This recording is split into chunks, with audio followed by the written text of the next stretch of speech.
একটা সিংহ ঘন্টায় ছুটতে পারে 90 কিলোমিটার বেগে। কত কিলোমিটার? একটা হরিণ ঘন্টায় ছুটতে পারে 100 কিলোমিটার বেগে। তাহলে কে জোরে ছুটে? জোরে বলতে হবে।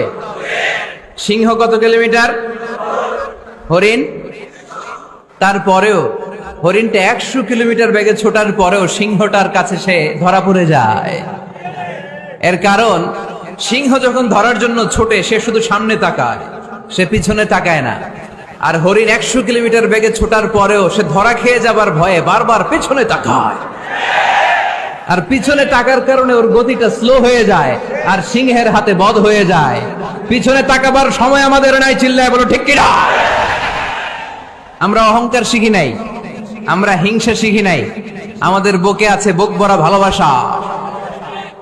আমি বিএনপি বুঝি না, আওয়ামী লীগ বুঝি না, জাতীয় পার্টি বুঝি না, জামাত ইসলাম বুঝি না, তাবলীগ বুঝি না, পীরের মুরিদ বুঝি না। যারাই পড়েছে লা ইলাহা ইল্লাল্লাহ তার জন্য আমাদের হৃদয়ে জায়গা আছে না নাই? মুসলমান কেন, হিন্দুদের জন্য আমাদের বুকে জায়গা আছে না নাই?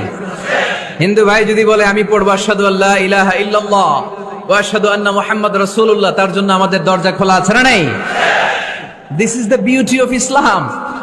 এটা ইসলামের সৌন্দর্য, এটা অনেকে বুঝতে চায় না। আল্লাহ আমাদেরকে সহি সমঝ দান করুক, আমরা পড়ি আমিন।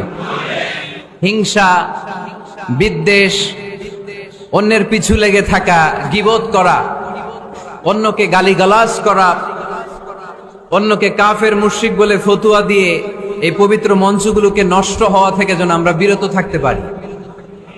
আওয়াজ করে পড়তে হবে আমিন।